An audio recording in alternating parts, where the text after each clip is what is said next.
Imagine facing a dragon so fierce, its breath could melt mountains, and claiming its treasure with your bare hands. Sigurd did just that.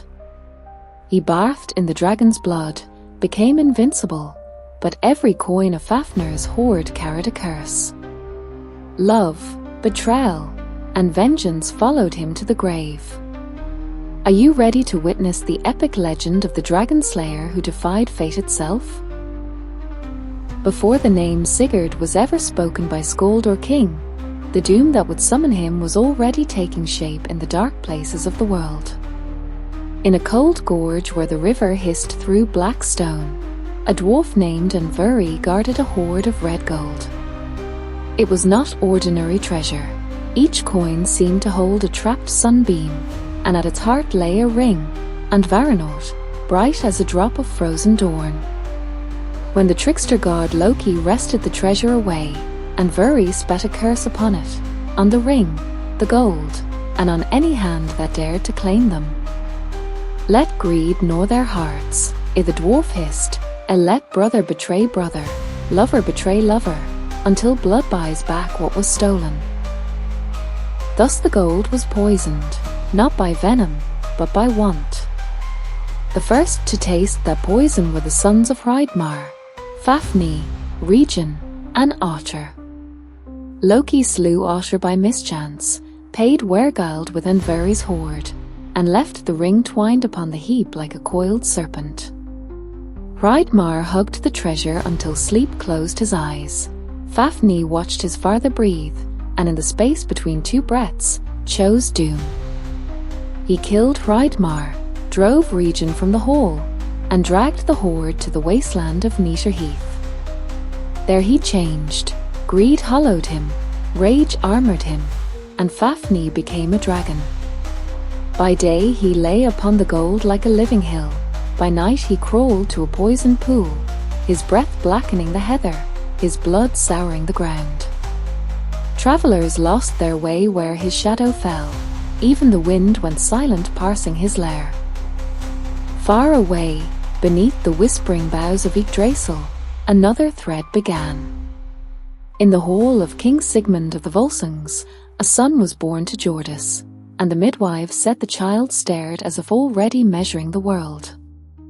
A broken sword, Gram, split in two during Sigmund's last battle, hung above the cradle like a promise deferred. The Cirrus came at dusk, and her voice rattled like a raven's wing. Storm and sun will ride with him, as she murmured, ere and he will drink dragon blood. He shall win glory greater than his father's, yet the ring that shines will shine like frost upon a grave.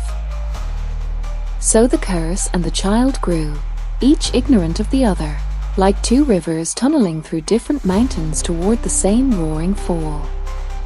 Regin, driven from his home by Fafnir's murder, took up the hammer and bellows, and in time became the cleverest smith in any realm. He watched the boy Sigurd wrestle colts and cast javelins, watched him laugh at fear the way men laugh at rain. In Regin's eyes, the boy was not merely promising. He was the answer to a question the world had been asking since the dwarf's curse first touched gold. Who will dare to break it? But odes speak first to those who are silent. In the quiet hours before dawn, Sigurd would lay a hand on the shattered hilt of Gram and feel the cold creep into his palm. He did not yet know the name of the dragon, nor the taste of fate, but the road to Gnita-Heath had already turned its face toward him. The boy grew into a man as the oak grows from acorn, rooted deep, yet stretching skyward with untamed strength. Sigurd, son of Sigmund, was tall, broad-shouldered, and restless, his spirit unquiet like a wolf howling at the edge of campfires. But though he bore the blood of kings, he was raised not in marble halls but in the forge smoke of Regin, the smith whose hands had once shaped crowns and chains alike. Regin was no ordinary craftsman. His eyes glimmered with a secret hunger, his tongue sharp with knowledge drawn from both dwarfs and men. He told Sigurd stories while hammering glowing iron, stories of the Volsungs, of Odin who had placed a sword in the tree of their hall, of heroes who walked with wolves and fought with fate. But more than these, he whispered of a shadow on the wasteland, Fafnir the dragon, his own brother, who had murdered kin and coiled himself about a mountain of gold. "You were born to end him," Regin said one night, his voice like sparks crackling in the dark. "The curse that clings to my brother's hoard can be broken only by a man who fears nothing. That man is you." Sigurd frowned, for he had the impatience of youth and the pride of his line.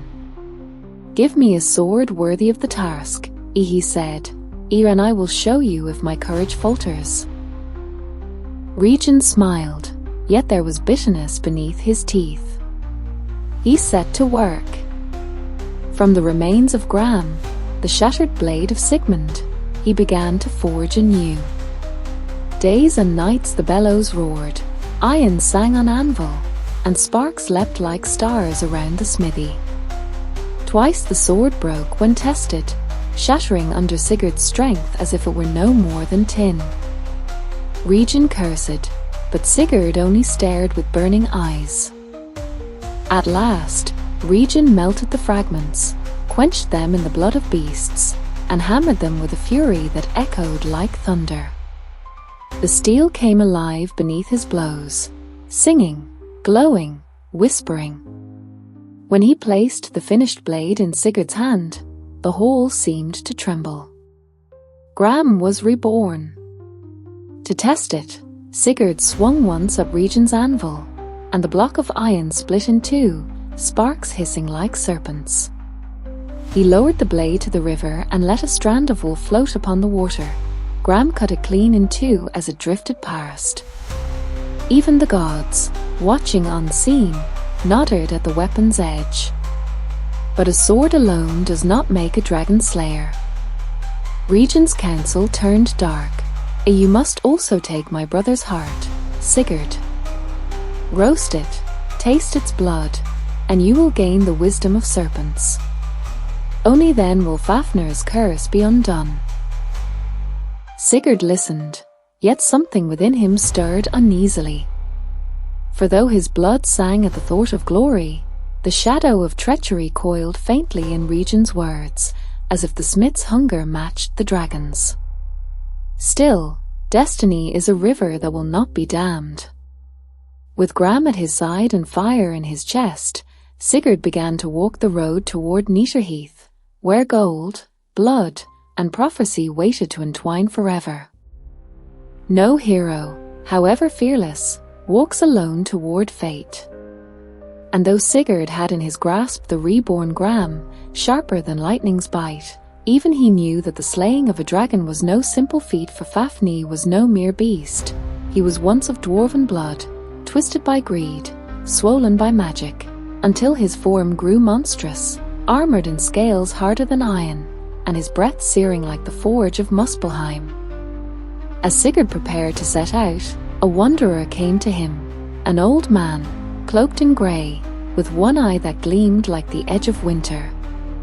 He leaned upon a staff of ashwood and spoke as if he knew the weight of every secret in the world. "You go to face Fafnir," the old man said, his voice both question and command. Sigurd inclined his head, for he felt a strange awe ripple through him. "I go," he replied, "for my blood drives me, and my sword thirsts for the beast's heart." The old man's single eye fixed upon him like the sun-piercing storm clouds.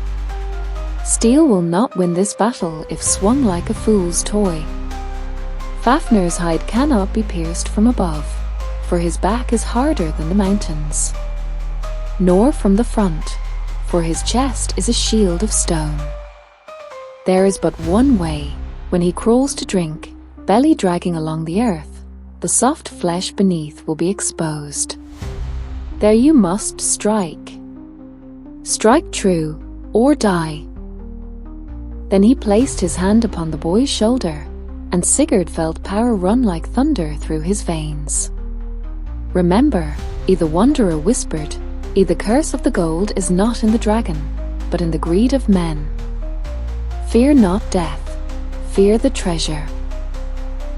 And with that, the old man turned, vanishing into the morning mist. Sigurd knew then who had come to him, Odin, All-Father, who watches the fate of men as a shepherd watches wolves. The counsel of gods burned in his heart, and his resolve hardened like steel quenched in ice. He returned to Regin and said, "I will not face Fafnir like a charging fool.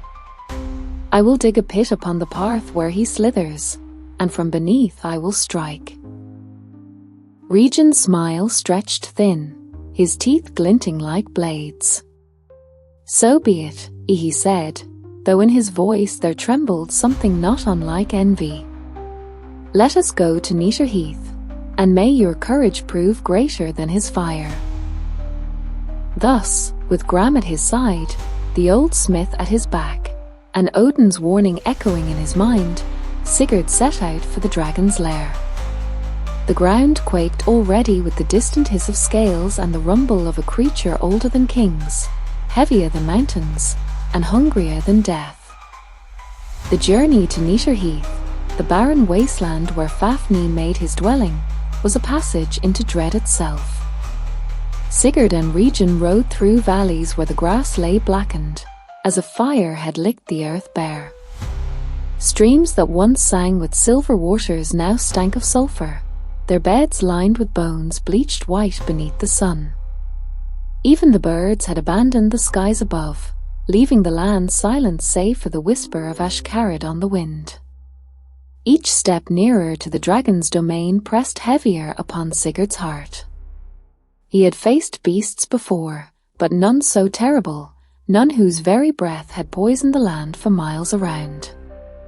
The peasants they passed along the way would not even speak Fafnir's name, for fear that words alone might call the monster forth. They pointed instead, trembling hands showing the path with eyes wide with terror. At dusk, the horizon itself seemed aflame, though no torch nor sun lit it. The air grew hot, heavy, difficult to draw into the lungs. Sigurd dismounted, for the horse would not advance further. Its eyes rolled in panic, nostrils flaring with the stench of brimstone. From the ridge above the heath, Sigurd saw at last the terrible sight, a vast scar carved into the earth, as though by the crawling of mountains. It was Fafnir's track, the endless trail worn deep by the dragging of his monstrous belly, polished to stone by centuries of passage. Each groove was wide enough for a river to flow, each claw mark gouged into the rock deeper than a man's height. And there, in the far distance, lay the dragon himself. Fafnir, scaled in bronze and coal-black iron, his body coiled like a serpent around a mound of glittering gold. His eyes glowed faintly, like embers beneath a forge, and with each breath his cavernous chest swelled, sending gouts of smoke from his nostrils. The ground beneath him shimmered as if the heat of his presence alone warped the very air. Regin, standing beside Sigurd, whispered with trembling lips, "There he is, the guardian of the cursed Hoard. The beast that swallowed my father's gold, the beast that made this land a graveyard." His voice trembled between hatred and awe. Sigurd's hand tightened on the hilt of Gram, but he did not charge, for Odin's counsel lingered in his mind. He studied the path, the grooves where the dragon would drag himself to drink, and already his plan began to take shape. "We will dig here," as Sigurd said, his voice calm though his heart thundered. He pointed to a hollow in the path, where stone could be carved into a pit. "When Fafnir slithers down to drink, I will lie in wait beneath the earth. From there, I shall drive Gram into the soft flesh of his belly." The night fell heavy, cloaking the heath in shadows. The dragon stirred, scales grinding like iron against stone. The earth shook as he shifted his massive coils, and his hiss rolled over the land like thunder. Sigurd knew the time was near. Tomorrow, beneath the belly of the beast, he would stake his fate. Night draped itself over Gnita-Heath like a black velvet cloak, thick with smoke and the faint glow of Fafnir's coiled silhouette against the horizon. Sigurd and Regin labored in silence, digging a pit along the path where Odin had whispered the dragon would crawl to drink. Each shovelful of earth seemed heavier than the last, as if the cursed land itself resisted the intrusion. The soil was blackened, dry, and foul-smelling, mixed with fragments of bones and twisted roots, and shadows danced unnaturally in the flickering torchlight.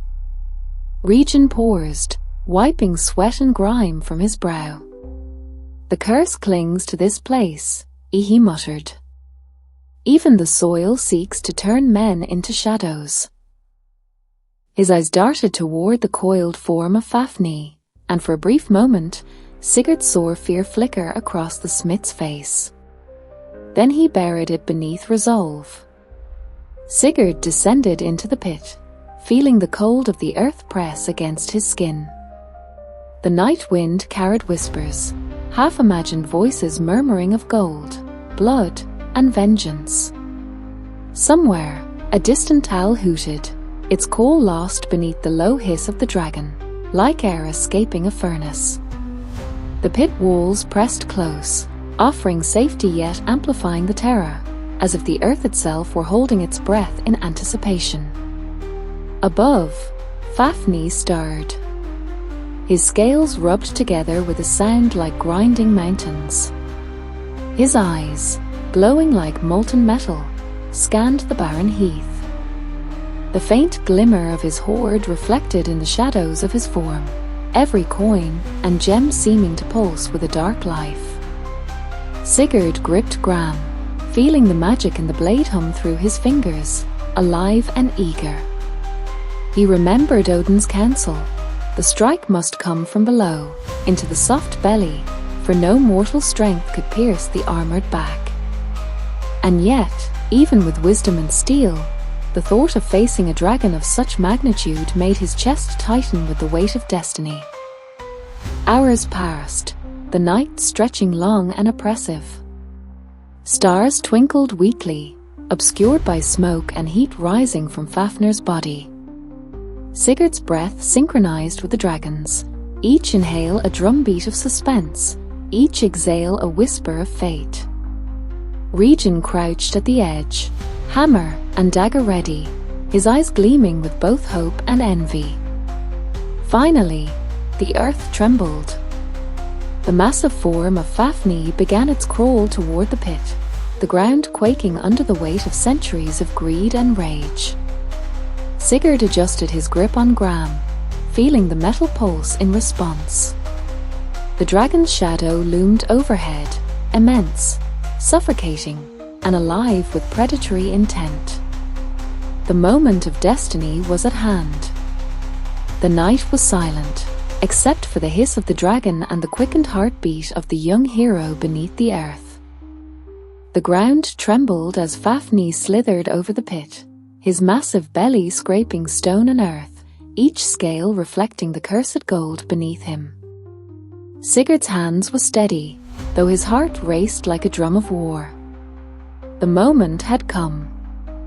He lifted Gram, feeling the magic in the blade pulse, as if it recognized the enormity of the act it was about to commit. As the dragon's belly passed above, Sigurd struck. The sword drove upward with all the strength of his arm and the wisdom of Odin's counsel. The steel pierced flesh, the hiss of fire escaping from Fafnir's lungs turning into a roar that shook the heavens. Smoke and steam erupted from the wound, curling into the night sky like the banners of doom. Fafnir twisted violently, his claws gouging into the earth, eyes blazing with rage and pain. He hissed, venom and fire spitting from his jaws, scorching the pit's edges. But Sigurd held firm, hammering Gram deeper, until the dragon's strength ebbed and he let out a final, gurgling roar that echoed across Gnita-Heath, a sound older than mountains, older than men. As Fafnir's massive body lay still, the land seemed to exhale. Sigurd climbed from the pit. Sweat and soot streaked across his face, and beheld the Hoard, glittering and deadly in the dim light. Regin's eyes gleamed, but there was caution as well, for even in death, the dragon's presence lingered like a shadow. Sigurd, guided by some irresistible compulsion, stepped closer to the dragon. The blood of Fafnir, blackened and steaming, ran in rivulets across the gold. He knelt and touched it, feeling its warmth pulse like a living heartbeat. On instinct, he plunged his hands into the dragon's blood, bathing himself, as Regin had instructed, and felt a surge of strength unlike any before. His muscles hardened, his senses sharpened. He was invincible, the curse of mortality briefly suspended by dragon's sacrifice.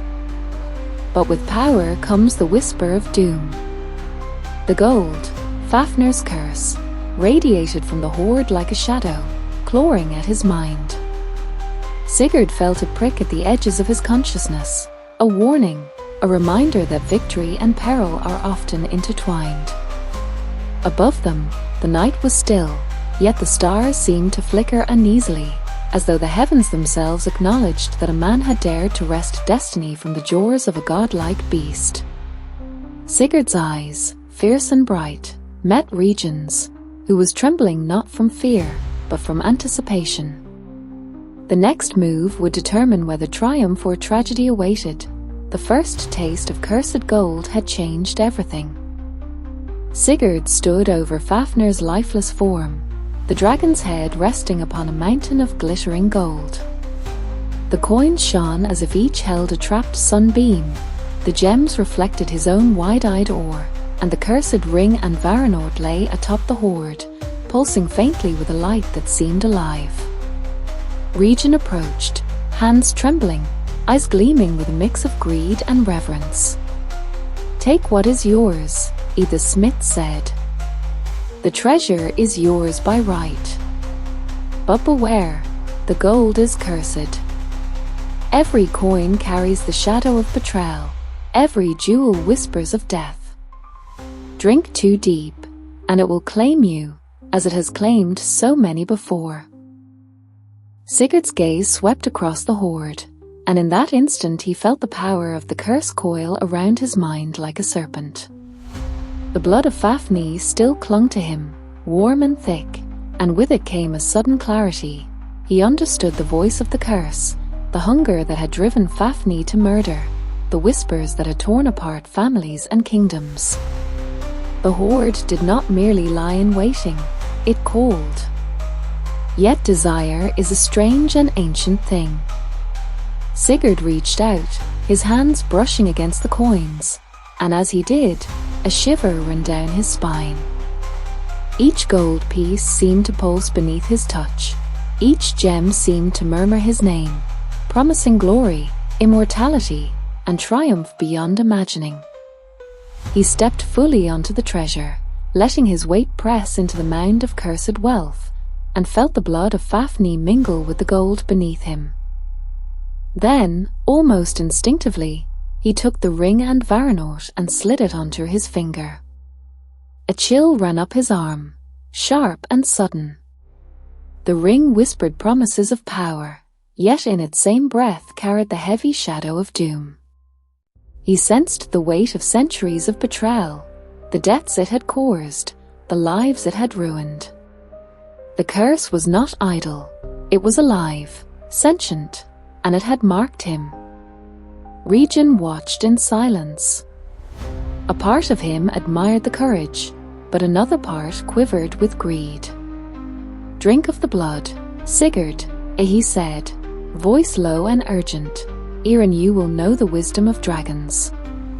The magic within Fafnir's flesh will make you invincible, stronger than any mortal or god. But heed me, the treasure has its own will. It bends hearts, and no man escapes unscarred."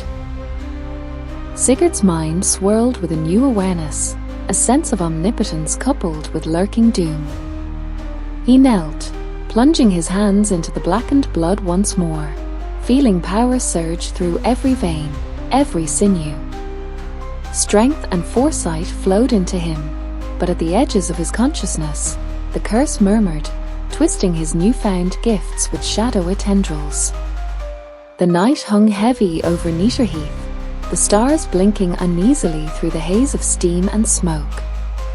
Sigurd rose, his eyes fierce, his body brimming with invincible strength. Yet beneath the surface, the curse began its work. Every coin, every jewel, every whispering shadow of the Hoard had planted a seed, one that would grow, inexorably, toward betrayal, bloodshed, and the tragic destiny that awaited all who touched Fafnir's gold. He had slain the dragon. He had claimed the treasure. But the true battle, the one between his soul and the curse, had only just begun. The first rays of dawn barely cut through the smoky haze of Gnita-Heath when Regin approached Sigurd with a false smile. The smith had guided him here, taught him the ways of sword and strategy, yet beneath that calm exterior lurked envy and ambition. He glanced at the dragon's corpse, then at the glittering hoard, and finally at the young hero, whose body still bore the black blood of Fafnir. Now, Regin said smoothly, you are ready for the final step. Fafnir's heart must be roasted. Its blood carries knowledge and power beyond imagining. Only by tasting it will you become invincible. His eyes glimmered, but not with reverence. It was calculation, hunger, and a silent question.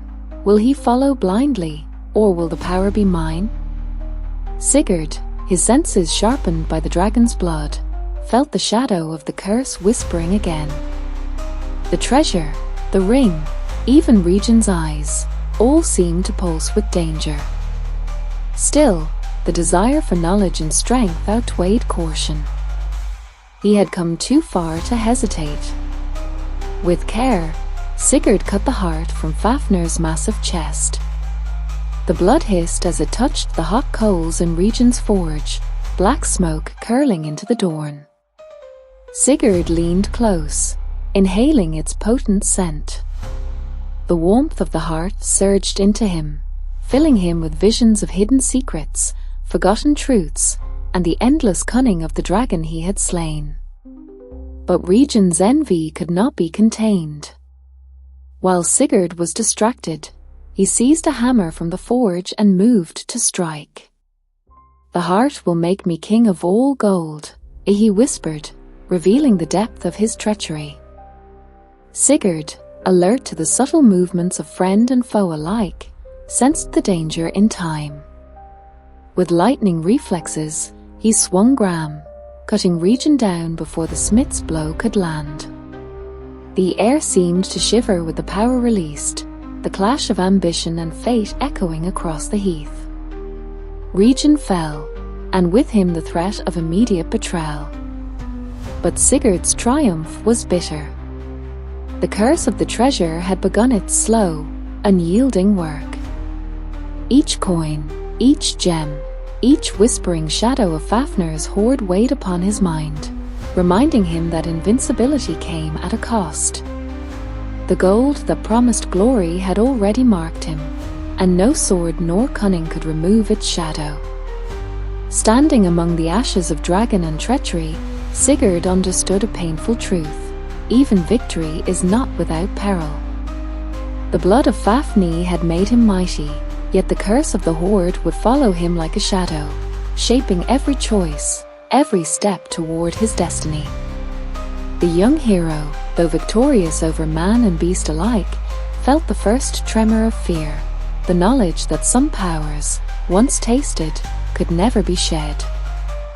Days passed after Fafnir's death, yet Sigurd felt no rest. The cursed gold lay sprawled around him like a sunken ocean of temptation, its glittering surface hiding shadows that slithered into his mind. Each night, he dreamt of the dragon, not as a beast, but as a whispering presence, its voice threading through the darkness. Your power is yours, but all power carries its price. The first signs were subtle. A fleeting sense of unease when touching the coins. A sudden irritation when anyone questioned him. Even the ring and Varanort seemed to pulse with life, tightening on his finger as if eager to remind him that it had chosen its bearer, and that choice bore consequences. Travelers and villagers soon noticed changes in the young hero. Sigurd's laughter, once bright and free, took on a sharp edge. His eyes, now sharpened by the dragon's blood, sometimes glimmered with something unnatural, a gleam that hinted at both wisdom and peril. The story spread, as all such things do, that the hero of Gnita-Heath had gained invincible power, but that power was shadowed by a curse unseen. At night, Sigurd would wander the Hoard, lifting coins and feeling the chill that ran beneath their warmth.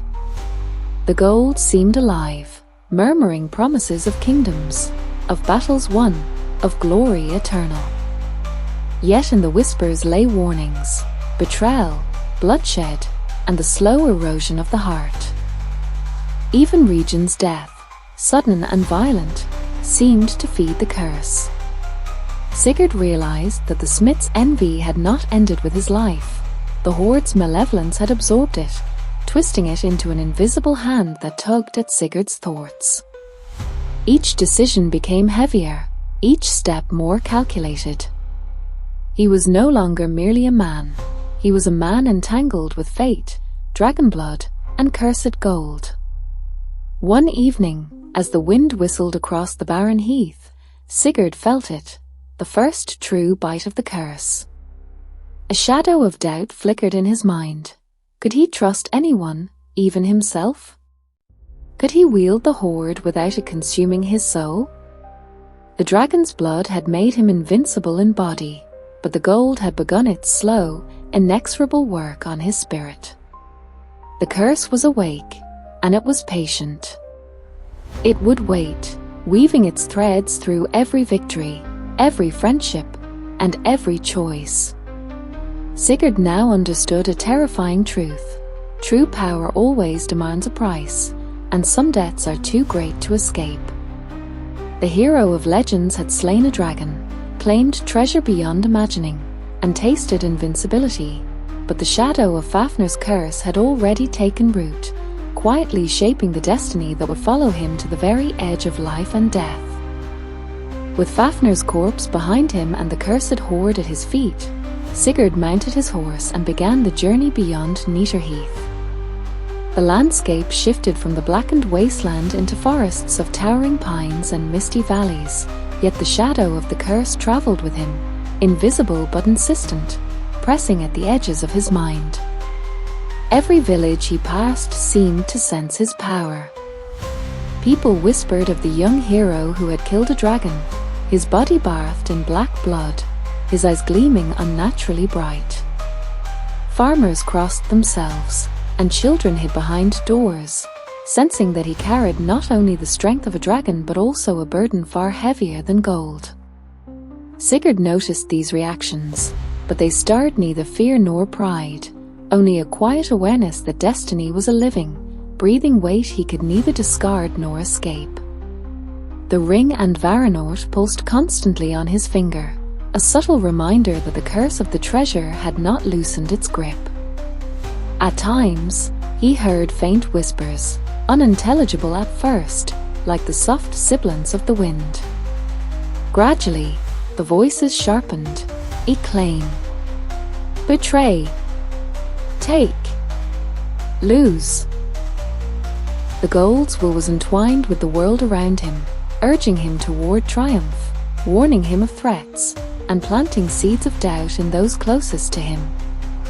Sigurd's strength and senses, sharpened by dragon blood, made him nearly invincible in battle.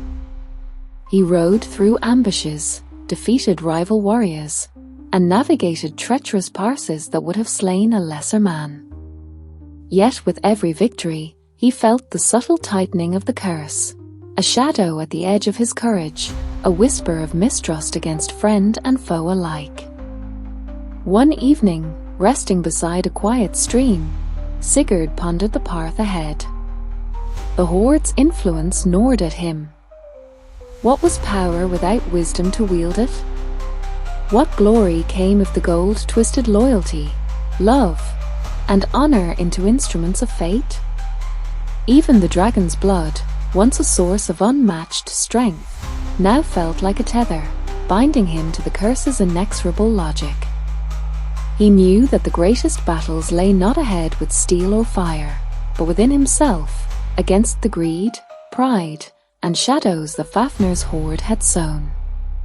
The journey beyond Gnita-Heath would test him in ways no sword could measure. As night fell and the stars blinked through the mist, Sigurd tightened his grip on Gram and gazed toward the distant mountains. Somewhere in the future, he would face not only men and monsters but the inexorable power of the curse he had dared to claim. And yet, despite the weight of destiny pressing upon him, a fire burned within, a courage born of victory, tempered by shadows, ready to face whatever the gold demanded. Sigurd rode deeper into the Northlands, carrying not only the gleam of dragon-slaying glory, but also the invisible shroud of Fafnir's curse. Though his heart remained noble, the gold whispered to the world around him, bending fates and twisting desires. It was in the court of King Juki, ruler of the Burgundanes, that destiny turned its sharpest edge. Sigurd entered their hall a hero, his armor still carrying the scent of dragon smoke, his eyes burning with the unnatural brilliance of one who had bathed in Fafnir's blood. Juki's sons welcomed him as a brother, recognizing in him the strength that could secure their kingdom against rival clans. But Juki's queen, Brynhildr, was a woman of cunning, one who knew the power of gold and the shadows it carried. She saw at once the ring upon Sigurd's finger, and Varanort, shining like a shard of the sun. Brynhildr's heart quickened, for she understood its origin and its curse. And like many before her, she was not repelled by its doom but drawn to it. The ring's whisper joined her own ambition, planting schemes as naturally as seeds take root in fertile soil. That night, as the hall roared with mead and song, Brynhildr prepared a draught unlike any other, a potion of forgetfulness, brewed from roots that grew only beneath the shadow of the gallows, herbs plucked under the new moon, and the ashes of serpent scales. Her intent was simple yet profound, to sever Sigurd's memory of his love for Brynhildr, the Valkyrie he had awakened in flame, and bind his heart instead to her own daughter, Gudrun. The curse demanded betrayal, and Brynhildr was its willing hand. When Sigurd drank, his fate shifted. The fire in his heart dimmed, the memory of Brynhildr's kiss and her fiery vow drowned in the dark waters of forgetfulness. In their place rose a new bond, false yet strong, tying him to Gudrun. To the whole, it was a joyous union, a strengthening of alliances. To the curse, it was the first fracture of loyalty, the first drop of poison in a cup that would soon overflow. Yet fate does not erase so easily. Deep within Sigurd's soul, though hidden behind veils, the memory of Brynhildr still smouldered, like an ember buried in ash. And an ember, though small, can grow into a fire that consumes kingdoms. The hall celebrated the hero's marriage, but the gods above and the Norns who wove destiny whispered of the storm that was coming. For in binding Sigurd's heart with deception, Brynhildr had set in motion a tragedy that even dragon-slaying strength could not avert. Far away from Juki's hall, Brynhildr, the Valkyrie whom Sigurd had once awakened from her fiery prison, waited with a heart full of longing. She remembered the oath, the vow of eternal love sealed beneath the burning sky. To her, Sigurd was not just a mortal man, he was destiny itself, the one chosen by fate to stand beside her. But the days turned to weeks, and Sigurd never came. Instead, whispers carried through the wind and wandering riders brought word, the Dragon Slayer had wed another. A mortal woman, Gudrun, daughter of a Burgundian queen. At first, Brynhildr did not believe it. How could the man who braved the flames for her heart abandon her so cruelly? Yet as the stories grew, so too did the fire of her wrath. The memory of Sigurd's arms around her clashed with the bitter truth of betrayal. And in that storm of love and fury, Brynhildr's soul twisted. The truth, unknown to her, was the potion of forgetfulness, the cruel spell that had stolen Sigurd's memories of her. But to Brynhildr, there was no magic to blame, only Sigurd's broken vow.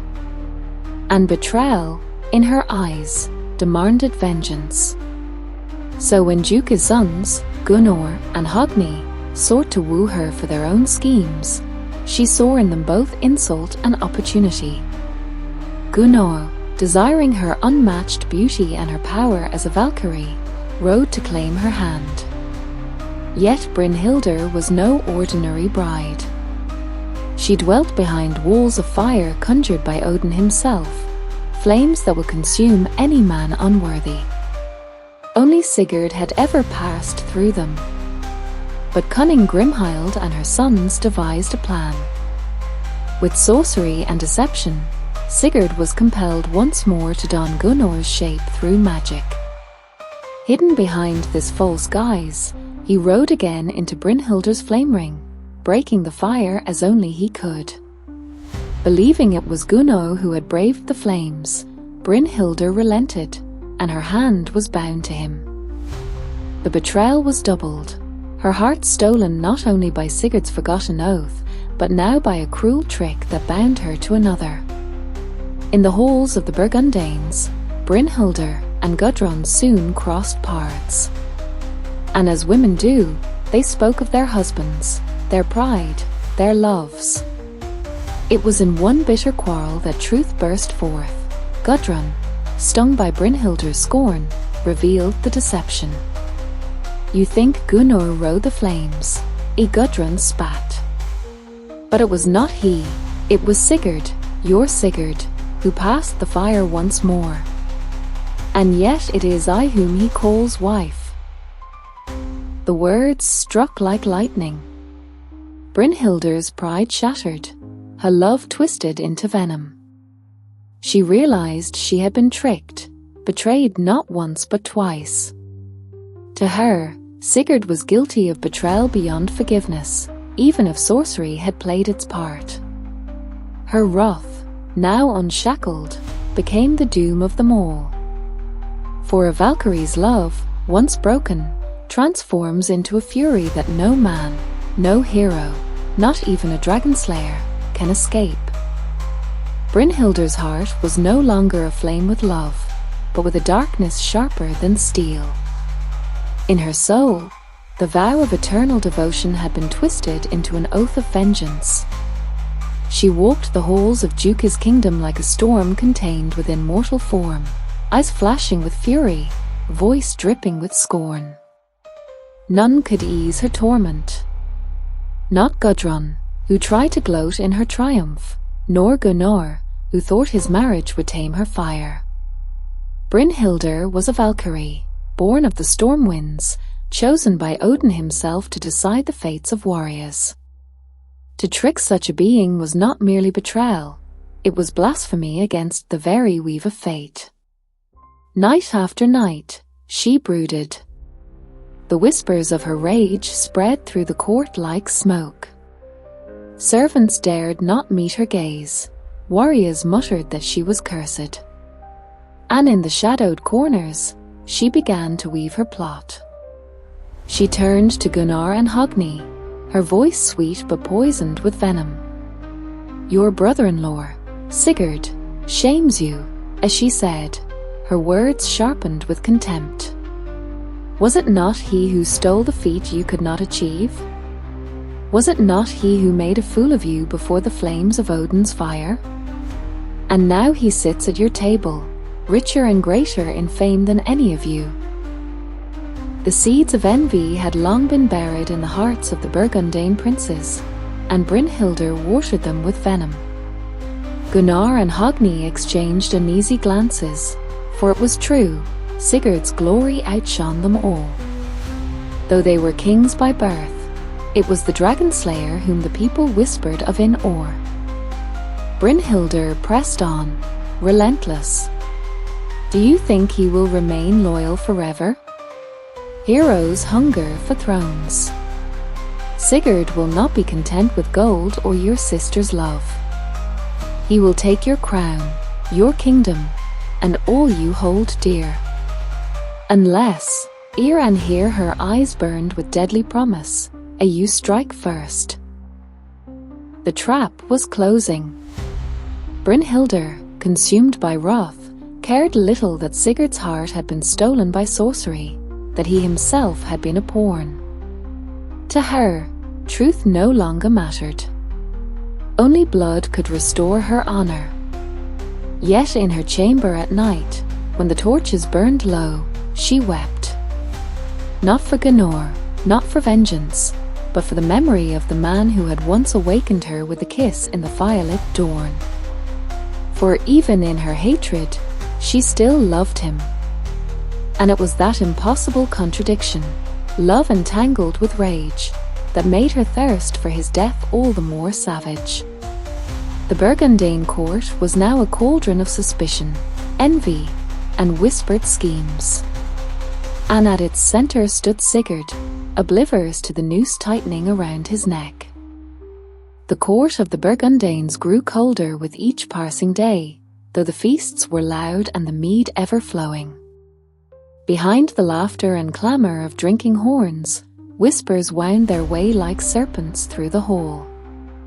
And always those whispers returned to one name, Sigurd, the Dragon Slayer.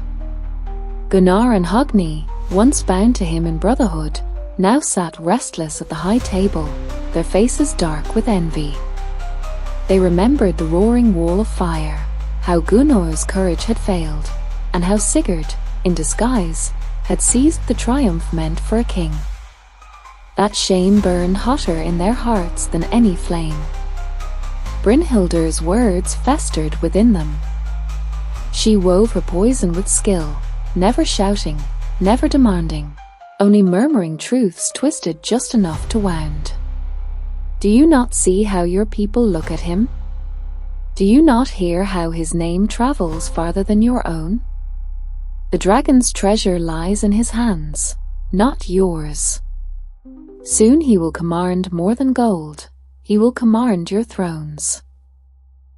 Hogni, grim and silent, clenched his jaw, but it was Gunnar whose pride cracked first. The thought that his own queen had once been sworn to Sigurd tormented him.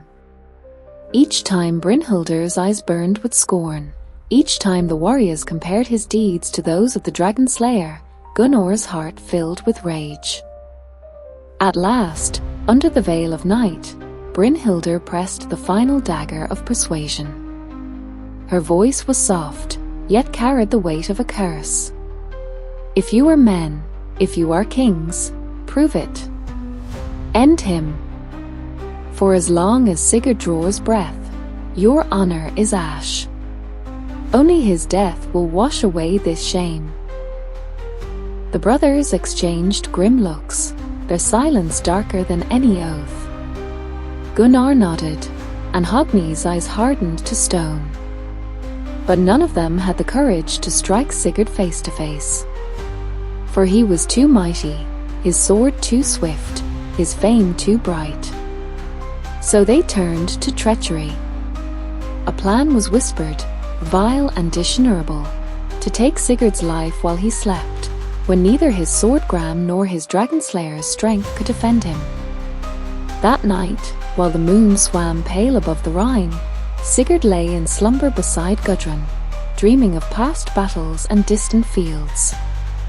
He had no shadow of suspicion, no thought that the brothers he had once called kin crept through the darkness with murder in their hearts.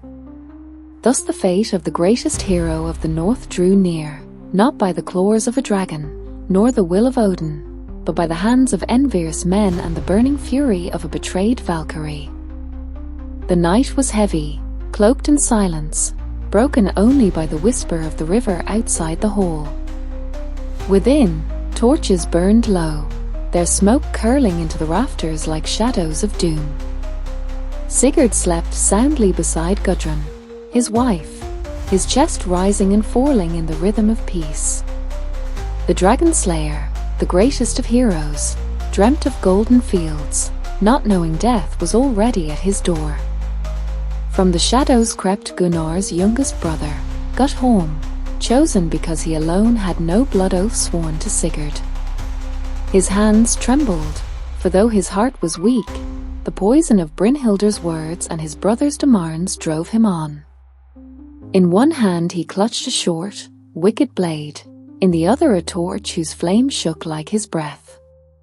He stood over Sigurd, frozen, staring at the man whose very presence radiated might. Even in sleep, Sigurd seemed unassailable, as though Gram the sword still guarded his side. Twice Guttorm tried to strike, and twice his courage withered. But the third time, spurred by the thought of Gunnar's wrath and Brynhildr's scorn, he drove the blade into Sigurd's body. The hall erupted in fury. Sigurd awoke with a cry that shook the timbers, his blood soaking the bed like a river of fire. With the strength of a dying lion, he seized Gram, the dragon sword, and before Guttorm could flee, he cleaved the murderer in two with a single, final stroke. Gudrun's scream tore through the night, sharper than any blade. She threw herself upon Sigurd, clutching him as his life poured away. The once invincible hero, the man who had bathed in dragon's blood, lay broken, not by beast, nor by curse of the gods, but by treachery in the shadows. Sigurd's eyes, dimming like stars before dawn, turned to Gudrun. With the last of his breath, he whispered words of love and fate, though no one but she could hear them. Then his head fell back, and the Dragon Slayer's soul left Midgard forever. Thus fell Sigurd the Volsung, betrayed by those who called him brother. And with his death, the curse of Fafnir's hoard only grew darker, for blood now mingled with gold, and vengeance demanded its due. When the truth of Sigurd's betrayal finally reached Brynhildr, it was as if the heavens themselves split apart. The proud Valkyrie, once radiant with the fire of divine favor, now burned with a darker flame, the fire of vengeance. She had given her heart to the Dragon Slayer, had trusted the oath he swore, and yet found herself deceived by magic and trickery. To her, it was not only a wound of love, but an insult to her honor, a dishonor no warrior maiden could endure. Her eyes shone with tears that seared like molten steel, and her voice thundered in the hall of the Nibelungs. She demanded justice, demanded that Sigurd pay the price for shattering her spirit. The lords and retainers whispered, fearful, for they knew the fury of a wronged Valkyrie was not the fury of a mortal woman, it was the storm of the gods themselves. Day after day, Brynhildr's wrath grew into a storm that could not be contained. She accused Gunnar, who had gained her hand through deceit. She cursed Gudrun, who shared the bed that should have been hers. But most of all, her curses fell upon Sigurd, the man who had broken the unbreakable bond. At feasts she would not look upon him. In councils she would not speak his name, yet every gesture, every bitter word was sharpened by the dagger of her scorn. And at last, when the weight of her pride became unbearable, she called upon Gunnar and his brothers. Her voice rang like a war horn. If you are men of honor, if you are kings of worth, then prove it. Avenge my shame. Slay the Dragon Slayer who has mocked your sister's vows. Thus the seed of treachery was sown in the hearts of the Nibelung princes. Though they trembled at the thought, they could not resist her will. For Brynhildr was not only a woman betrayed, she was a force of fate, and fate had already written Sigurd's doom. The Nibelung princes, bound by honor and poisoned by Brynhildr's fury, conspired in the shadows.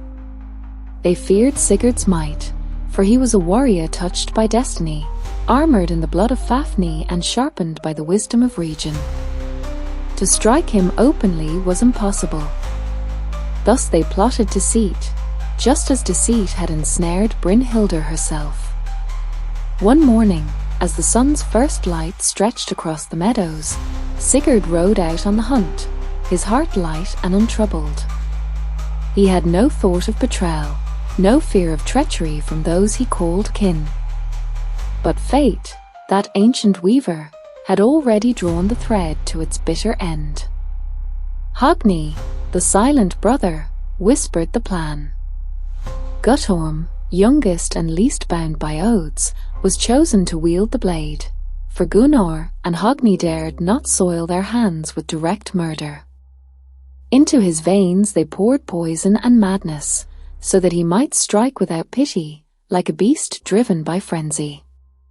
And so, in the stillness of dawn, when Sigurd lay resting after the chase, the boy crept upon him. Steel flashed in the half-light. The first blow Sigurd shrugged aside, rising with a roar, his eyes blazing like a god of war. He seized his sword, Gram, and struck, and with that one stroke, Guttorm was cleft in twain. But the fatal wound had already been dealt. The spear had pierced Sigurd's side, cutting deep into the heart of the Dragon Slayer. As he fell, he called Gudrun's name, his voice echoing like thunder over the hills.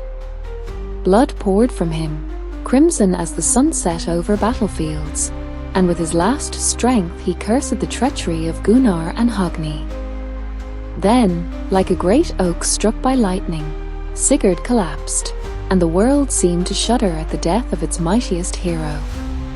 Brynhildr, upon hearing the tidings, did not rejoice. Though vengeance had been fulfilled, her heart was shattered anew. She laughed, a laugh sharper than steel, then wept until her tears turned to silence.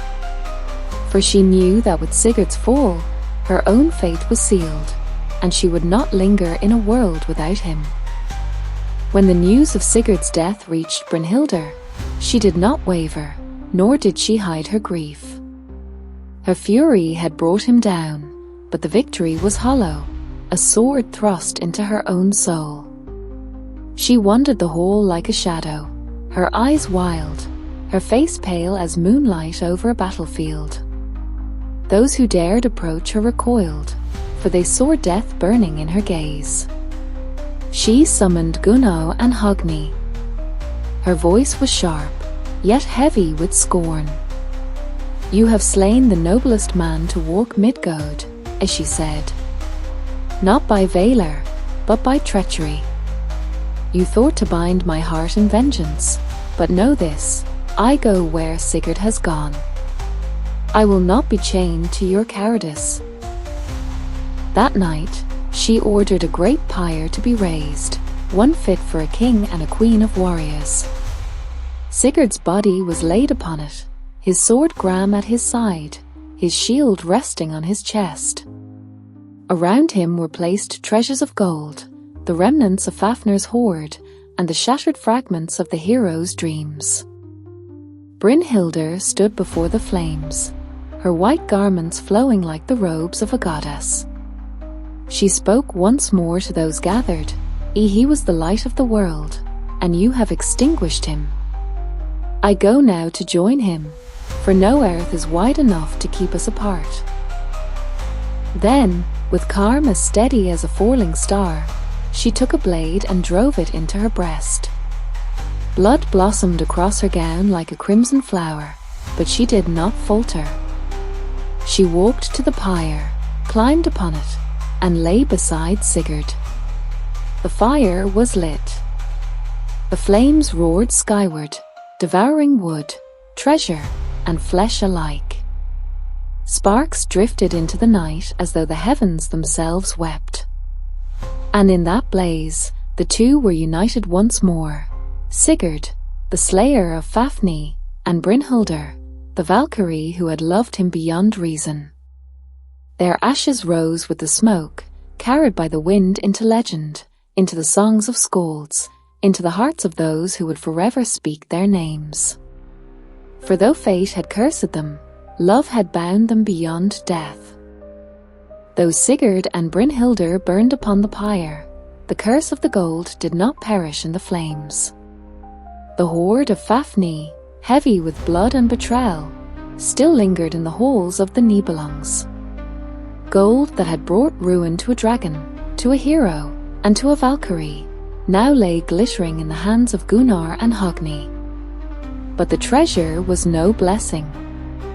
It seemed to whisper at night, like a serpent coiling in the dark, urging brother to turn against brother, ally against ally. Fear spread through the land that whoever grasped the hoard would grasp their own doom as well. Kings and lords far and wide heard of Sigurd's death and the cursed wealth he left behind.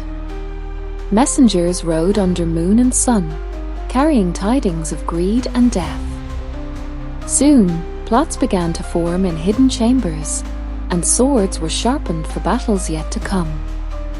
The gold carried with it an invisible poison, a hunger that could not be sated. It had consumed Fafnir, who once was a man. It had consumed Sigurd, who though noble, was lured into a destiny of betrayal. Now it took root in the hearts of men who thought themselves stronger, wiser, and more cunning. But no mortal could resist its curse. The skalds would later say that the treasure was not gold at all, but a living shadow of Loki's malice, placed upon Midgard to corrupt the proud and powerful. For wherever it went, death followed like a raven circling above the battlefield. And so, while the fire of Sigurd's pyre faded into ash, the story of the cursed hoard was only beginning. It would travel through kingdoms, bringing downfall upon rulers, and in time, it would play its part in the doom of empires. For gold is heavy, but curses are heavier still. Though Sigurd lay in ashes beside Brynhildr, his story did not end. Across the lands of men and gods, the tale of the Dragon Slayer, the invincible warrior bathed in Fafnir's blood, grew into legend. Bards and skalds sang of his deeds in mead halls, recounting the battles, the cunning, and the tragic love that had defined his life. Children listened wide-eyed as elders spoke of a hero who faced death without fear, who challenged dragons, outwitted sorcery, and wielded a sword whose name itself struck ore into the hearts of men. The shadow of Fafnir's hoard remained, a reminder that great power carries great peril, but Sigurd's courage and honor inspired generations beyond the reach of gold or curse. Brynhildr's sacrifice became intertwined with his legacy. Together in the pyre, they were remembered not only as lovers but as symbols of the tragic beauty of fate, love that defied mortality, courage that defied dragons, and honor that defied betrayal. Even as kingdoms fell and the cursed gold wrought ruin, the memory of Sigurd's heroism endured, a light in the darkness of greed and treachery. Warriors in distant lands carried tales of his strength into battle, drawing courage from the man who had slain the unbeatable. Poets wrote of his cleverness, his heart, and the unyielding bravery that set him apart from all mortals. The dragon's blood that had made him mighty, the cursed hoard that had doomed him, and the love that had led to both triumph and tragedy, all these became immortal threads woven into the fabric of myth. Though death claimed his body, Sigurd lived in story and song, in the whispered oar of those who dared to dream of Valor, and in the eternal echo of legends. His name became more than mortal, it became Sigurd, the hero who faced dragons, defied fate, and whose courage would inspire eternity.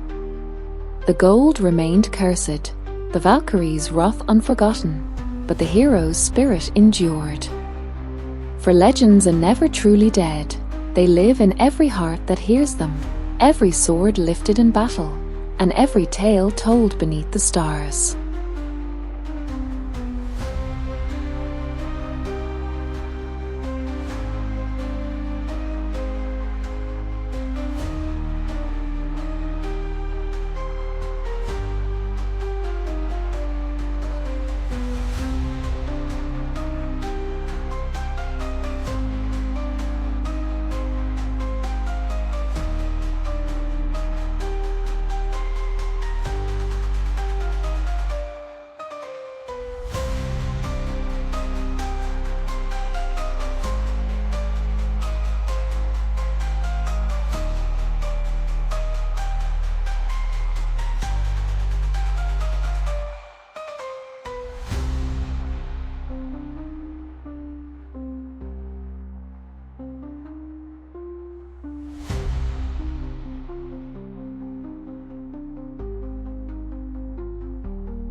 Thank